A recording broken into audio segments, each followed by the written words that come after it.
മിസ്സിനെ വിളിക്കാന്ന് പറഞ്ഞാൽ അവള് റെഡിയാവും ശ്രീജി. ഹലോ ഡിയേഴ്സ്, നമ്മുടെ പുതിയൊരു വീഡിയോയിലേക്ക് എല്ലാവർക്കും സ്വാഗതം. അപ്പോൾ ഇന്നത്തേത് കല്യാണം വ്ളോഗാണ് കേട്ടോ. അപ്പോൾ എല്ലാവരും റെഡി ആയിക്കൊണ്ടിരിക്കുക. ശ്രീകുട്ടി ഇതേ റെഡി ആയിരിക്കുകയാണ് കേട്ടോ. അപ്പോൾ ശ്രീകുട്ടിയെ മേക്ക് ഓവറൊക്കെ ചെയ്തിരിക്കുന്നത് ഗോപിക നമ്മുടെ ട്രിവാൻഡ്രത്തു നിന്ന് വന്നതാണ് കേട്ടോ.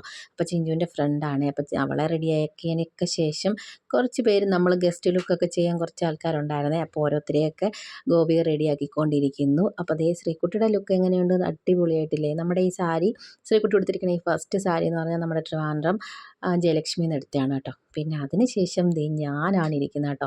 എനിക്ക് മുടിയും ഫേസും ഒക്കെ ഒന്ന് ചെയ്യാമെന്നൊക്കെ വിചാരിച്ച് ഞാനും ഇരിക്കുന്നുണ്ട് കേട്ടോ. അപ്പം എല്ലാവരും ഈ ഒരു റൂമിനകത്തുണ്ട്. ശ്രീകുട്ടി റെഡി ആയി കഴിഞ്ഞപ്പോൾ തന്നെ ഞങ്ങളെല്ലാവരും ഇടിച്ച് കയറി ഇതിനകത്ത് കേട്ടോ. അങ്ങനെ ഞങ്ങളെല്ലാവരും റെഡി ആക്കിക്കൊണ്ടൊക്കെ ഇരിക്കുകയായിരുന്നു. എനിക്ക് ഭയങ്കരമായിട്ട് ഇഷ്ടപ്പെട്ടിട്ടുണ്ടായിരുന്നു മേക്കപ്പൊക്കെ എല്ലാവരും ചെയ്തതൊക്കെ. പിന്നെ ഞങ്ങൾ അവിടെ ഒരുങ്ങിക്കൊണ്ടിരുന്ന സമയത്ത് തന്നെ ഇവിടെ ദക്ഷിണ ഉടുപ്പും ചടങ്ങുകളും കാര്യങ്ങളൊക്കെ നടന്നുകൊണ്ടിരിക്കുകയാണ്. എനിക്ക് വരെ ദക്ഷിണ കിട്ടിയായിരുന്നു കേട്ടോ. എന്തിനാണെന്ന് എനിക്കറിയത്തില്ല. സാധാരണ പ്രായമുള്ള ആൾക്കാർക്കൊക്കെ കൊടുക്കാറാണല്ലോ പതിവ്. പക്ഷേ എനിക്കും കിട്ടിയായിരുന്നു. ഒരു ചേട്ടന് അങ്ങനെ എല്ലാവർക്കും കിട്ടി. അതൊക്കെ കഴിഞ്ഞു. നമ്മളെല്ലാം റെഡിയായി ബ്രേക്ക്ഫാസ്റ്റൊക്കെ കഴിച്ചു. നേരെ ഇനി മണ്ഡപത്തിലോട്ട് പോവാണ് കേട്ടോ. അപ്പം നമ്മുടെ അതേ കുഞ്ഞു വഴി കൂടി നടന്ന് പോവാണേ. അപ്പം ശ്രീകുട്ടി ഫ്രണ്ടിൽ നടക്കുന്നുണ്ട്, ഞങ്ങളൊക്കെ അതേ ബാക്കിൽ. അപ്പോൾ എൻ്റെ ലുക്ക് എങ്ങനെയുണ്ട്, കൊള്ളാമെങ്കിൽ പറയണേ, കമൻറ്റ് ഇടാൻ മറക്കല്ല് കേട്ടോ. എനിക്ക് ഒരുപാട് ഇഷ്ടപ്പെട്ടായിരുന്നു കേട്ടോ. ഞാനാണെങ്കിൽ ഒരു അനാർക്കലി ഈ ഒരു എന്താ പറയുന്നത് ടോപ്പും ഷോളും ഒക്കെ വരുന്ന ആ ഒരു സാധനമായിരുന്നു കേട്ടോ. സാരി ഉടുക്കണമെന്നൊക്കെ ആഗ്രഹം ഉണ്ടായിരുന്നു. പക്ഷേ എനിക്ക് അത്ര കംഫർട്ട് അല്ലാത്തൊരു ഡ്രസ്സാണ് സാരി. അതുകൊണ്ട് ഞാൻ സാരി അങ്ങ് ഒഴിവാക്കി ഒരു സിമ്പിൾ ഡ്രസ്സാക്കി മാറ്റി കേട്ടോ. അപ്പോൾ കുറച്ച് ടെൻഷനൊക്കെ ആയിട്ടിരിക്കും. ഇടയ്ക്ക് ഞാൻ ചെന്ന് ചിരിപ്പിക്കുന്നൊക്കെ ഉണ്ട്. നല്ല ടെൻഷൻ അടിച്ചിരിക്കുകയാണ് കേട്ടോ. അപ്പോൾ ശ്രീകുട്ടി ഈ കാറിലാണ് പോകുന്നത്. അപ്പോൾ ഇതിനകത്ത് ബാക്കിൽ നമ്മുടെ രണ്ട് കേശപ്പന്മാരുണ്ട്. പിന്നെ കുറച്ച് കുട്ടീസൊക്കെ ഇരിപ്പുണ്ട് കേട്ടോ. അപ്പോൾ ഇപ്പോൾ ആ വണ്ടി പോകും. അതിൻ്റെ ബാക്കിൽ വേണം ഞങ്ങൾക്കും പോകാൻ വേണ്ടിയിട്ട് കേട്ടോ.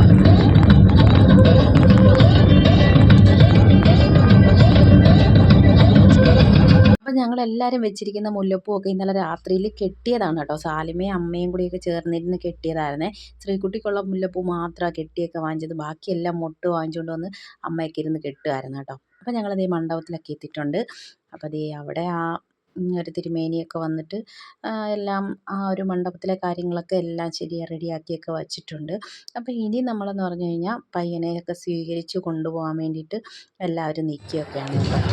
അപ്പോൾ പയ്യനെ സ്വീകരിക്കാൻ വേണ്ടിയിട്ട് അളിയന്മാർ നിൽക്കുന്ന ഒരു ചടങ്ങൊക്കെയാണ് ഇപ്പോൾ കാണുന്നത്.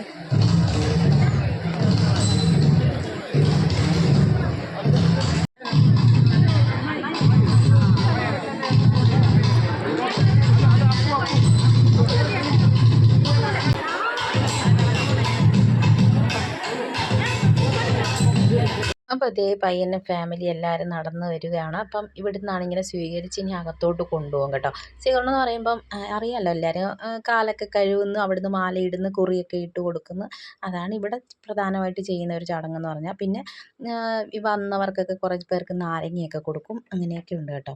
എല്ലായിടത്തൊക്കെ ഈ നാരങ്ങ കൊടുക്കുന്ന, തിരുവനന്തപുരത്തൊന്നും അങ്ങനെ നാരങ്ങ കൊടുക്കുന്നൊരു ഇത് കണ്ടിട്ടില്ല കേട്ടോ. ഇവിടെ അങ്ങനെയുണ്ട്. ഇപ്പം ഇങ്ങനെ പയ്യനെ ഫാമിലിയെ സ്വീകരിച്ച് കൊണ്ടുപോകുമ്പോൾ അവർക്ക് കുറേ പേർക്ക് നാരങ്ങ കൊടുക്കും. ഗിഫ്റ്റ് ഇങ്ങോട്ട് തരുമ്പം നാരങ്ങ അങ്ങോട്ട് കൊടുക്കും. അങ്ങനെയൊക്കെ ഉണ്ട് ഈ കല്യാണത്തിന് കേട്ടോ. അപ്പം ശ്രീകുട്ടിയുടെ സഹോദരന്മാർ, അതായത് ബ്രദേഴ്സൊക്കെയാണ് സ്വീകരിക്കുന്നത്, അളിയനെ സ്വീകരിക്കുന്നത്. അങ്ങനെ പയ്യനെ സ്വീകരിച്ചൊക്കെ അകത്ത് കൊണ്ടുപോയി അവിടെ ഇരുത്തിയതിന് ശേഷമായിരിക്കും ശ്രീകുട്ടിയെ സ്വീകരിച്ച് അകത്ത് കൊണ്ടുപോകുന്നത്.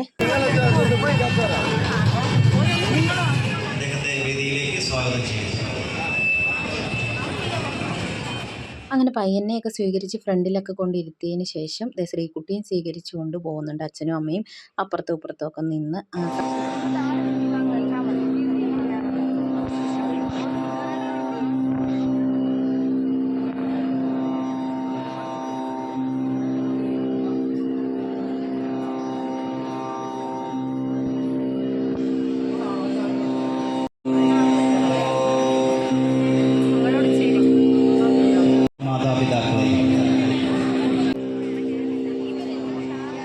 പിന്നെ രണ്ട് അച്ഛനും അമ്മമാർക്കും രണ്ടുപേരും അങ്ങോട്ടും ഇങ്ങോട്ടും ദക്ഷിണ കൊടുപ്പും ചടങ്ങുമൊക്കെയാണ് ഇപ്പോൾ നടന്നുകൊണ്ടിരിക്കുന്നത്.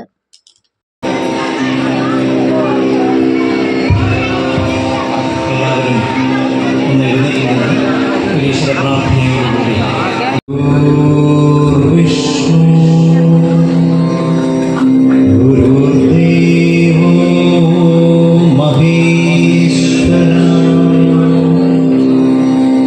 ഗുരു സാക്ഷാത് പരബ്രഹ്മ തസ്മൈ ശ്രീ ഗുരവേ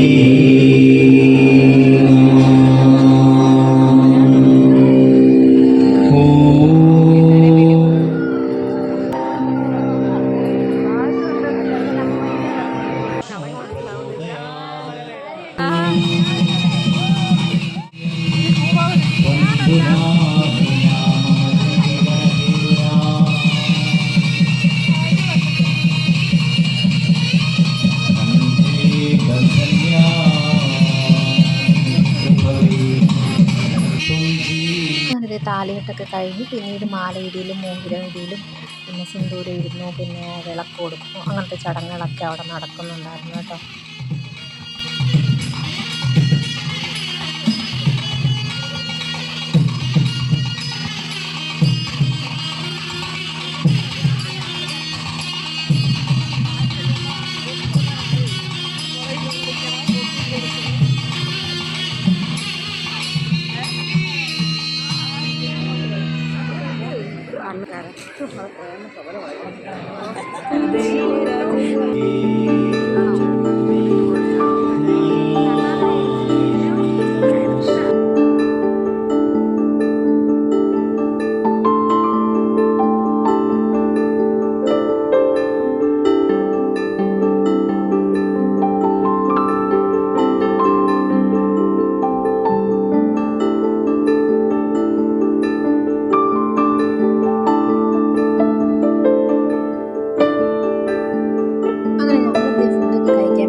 ഇടയ്ക്ക് പോയി ഫോട്ടോയൊക്കെ എടുത്ത് ശ്രീകുട്ടിയുടെയൊക്കെ കൂടെ നിന്ന് പിന്നെ ലാസ്റ്റൊക്കെ ആയി കേട്ടോ. കൂടുതൽ പേരൊക്കെ കഴിച്ചൊക്കെ കഴിഞ്ഞു. ശ്രീകുട്ടി ആണെങ്കിൽ ഇനി ഫസ്റ്റ് സാരി തന്നെ ഫോട്ടോ എടുപ്പ് നടക്കുന്നതേ ഉള്ളൂ കേട്ടോ. അപ്പം അവർക്കിനി 2 സാരിയൊക്കെ മാറ്റിയിട്ടൊക്കെ വേണം, ഫോട്ടോ എടുപ്പൊക്കെ ഒരുപാട് കാണുമല്ലോ. അപ്പോൾ അതെല്ലാം കഴിഞ്ഞിട്ട് വേണം അവർക്കിനി ഫുഡൊക്കെ കഴിക്കാൻ വേണ്ടിയിട്ട്. അപ്പോൾ കേശപ്പനാണെങ്കിൽ കളിച്ചുകൊണ്ട് നിന്നിടത്തു നിന്നാണ് ഞാൻ വിളിച്ചുകൊണ്ട് വന്നത് ഫുഡ് കഴിക്കാൻ വേണ്ടിയിട്ട്. അതിനാണ് മുഖഭാവം അങ്ങനെ ഇരിക്കുന്നത്, വീർപ്പിച്ചിരിക്കുന്നത്. അപ്പം കല്യാണത്തിൻ്റെ ഇടയിൽ കൂടി അങ്ങ് ഓട്ടവും ബഹളവും ഒക്കെ ആയിരുന്നു. അപ്പോൾ നമ്മളാരും ശ്രദ്ധിക്കാതിരുന്നപ്പോൾ അവന് ഭയങ്കര സന്തോഷമായിരുന്നു. അപ്പം ഇടയ്ക്ക് ഒന്ന് വിളിച്ചുകൊണ്ട് ഭയങ്കര ദേഷ്യം. പിന്നെ അതേ സദ്യയൊക്കെ വന്നു. നമ്മുടെ പരിപ്പ് കൂട്ടി ആദ്യമേ സദ്യ കഴിച്ചു, പിന്നെ സാമ്പാർ, മോര് അങ്ങനെ എല്ലാം വന്നു. 2 പായസമൊക്കെ കൂട്ടി കഴിച്ചു. അത് കഴിഞ്ഞ് പിന്നെ നമ്മുടേതായ കുറച്ച് ഫോട്ടോഷൂട്ടും കാര്യങ്ങളൊക്കെയാണ് കേട്ടോ. കേശപ്പൻ്റെ അങ്ങോട്ട് ശരിയായിട്ടില്ല ഇടയ്ക്ക് വിളിച്ചതുകൊണ്ടേ. അപ്പോൾ അവിടെ ഫോട്ടോ എടുപ്പ് നടക്കുന്ന സമയം കൊണ്ട് ഞാനും തീർച്ചയായിട്ടും കൂടെ നന്ദുവിൻ്റെ വണ്ടി എടുത്തിട്ട് നേരെ നാരങ്ങ വെള്ളം കുടിക്കാൻ പോയി കേട്ടോ. സദ്യയൊക്കെ കഴിച്ച് കഴിഞ്ഞപ്പോഴത്തേക്കിനും ഒരു നാരങ്ങ വെള്ളം കുടിക്കാനൊരിത്, ഭയങ്കര വെയിലും ചൂടും ഒക്കെ ആയിരുന്നു. അപ്പോൾ ഞങ്ങൾ പോയി ഇടയ്ക്ക് നാരങ്ങ വെള്ളമൊക്കെ കുടിച്ചിട്ട് തിരിച്ചു വന്നു. അപ്പോൾ തിരിച്ചു വന്നപ്പോഴത്തേക്കിനും ശ്രീകുട്ടി 2ാമത്തെ സാരിയൊക്കെ ഉടുത്തിട്ട് അവർ ഫുഡ് കഴിക്കാൻ വേണ്ടിയിട്ടൊക്കെ ഇരുന്ന്. അപ്പം ഞാൻ നേരെ പോയി അങ്ങോട്ട് കുറച്ച് വീഡിയോ ഒക്കെ എടുക്കാൻ വേണ്ടിയിട്ട് കേട്ടോ. പച്ച ബ്ലൗസൊക്കെ കൊള്ളാമല്ലേ, നല്ല നല്ല രസമുണ്ടല്ലേ, അടിപൊളിയായിട്ടുണ്ട്. അങ്ങനെ 2 പേരും കൂടെ അങ്ങോട്ടും ഇങ്ങോട്ടും ഒക്കെ ഫുഡൊക്കെ വാരിയൊക്കെ കൊടുത്തു. അപ്പോൾ 2 പേർക്കും ഒരു അടിപൊളി ഹാപ്പി മാരീഡ് ലൈഫ് ഈ ഒരു അവസരത്തിൽ കൂടി ഞാൻ പറയുവാണ്. അപ്പോൾ ശ്രീകുട്ടിയുടെ ഹസ്ബൻഡിൻ്റെ പേര് ഇതുവരെയും പറഞ്ഞില്ല, എന്തോന്ന് അഖിലെന്നാണ്, അപ്പു എന്നാണ് വീട്ടിൽ വിളിക്കുന്നവർ കേട്ടോ. അങ്ങനെ അങ്ങോട്ടും ഇങ്ങോട്ടും ഒക്കെ ചോറൊക്കെ വാരി കൊടുക്കുന്നുണ്ട് 2 പേരും കൂടി. അപ്പോൾ എന്തായാലും കല്യാണമൊക്കെ കഴിഞ്ഞു. ഇനി 3ാമത്തെ സാരിയും കൂടെ മാറ്റിയിട്ട് അവർക്ക് തിരിച്ചു പോകണം.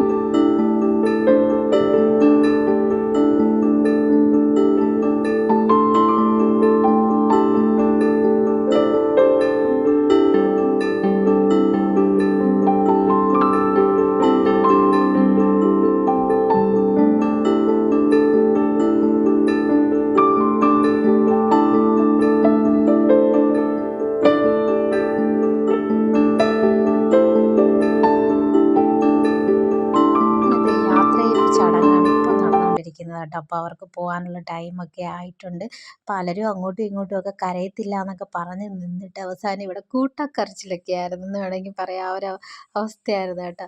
അപ്പോൾ മാമൻ്റെ അടുത്ത് വന്നപ്പോഴത്തേക്കും മാമനെ പറഞ്ഞാൽ ഞാൻ കരയത്തില്ല എന്നൊക്കെ പറഞ്ഞ് അവളുടെ അടുത്ത് തലേദിവസം നിന്നേ കേട്ടോ.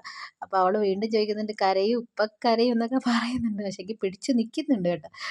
കണ്ണീര് വന്നില്ല എന്നുള്ളതേ ഉള്ളൂ. ബാക്കി എല്ലാവർക്കും യാത്രയൊക്കെ പറയുന്നുണ്ട്. ഇതാണ് നമ്മുടെ ശ്രീകുട്ടിയുടെ ബ്രദർ നന്ദൂട്ടൻ. അങ്ങനെ എല്ലാവർക്കും എല്ലാവർക്കും യാത്ര പറഞ്ഞ് എല്ലാവരോടും അവൾ തന്നെ കരയുന്നില്ലെന്ന് പറഞ്ഞിട്ട് എല്ലായിടത്തും ഹഗ് ചെയ്യുമ്പോൾ തന്നെ കരച്ചിൽ വരുന്നുണ്ട്. അത് നമുക്ക് കാണുന്നവർക്ക് എല്ലാവർക്കും ഒരു എന്തോ പറയുന്നത്, ഈ ഒരു അവസരത്തിൽ അങ്ങനെ ചെറിയൊരു മനസ്സിലൊരു വിഷമം വരും, ചെറുതായിട്ട് കണ്ണ് നിറയും. ആ ഒരവസ്ഥ അതെങ്ങനെ എന്തോ പറയുന്നത്, അതങ്ങനെയാണ്. അപ്പോൾ അത് എല്ലാവരോടും യാത്ര പറഞ്ഞ് ഇറങ്ങുകയാണ് കേട്ടോ.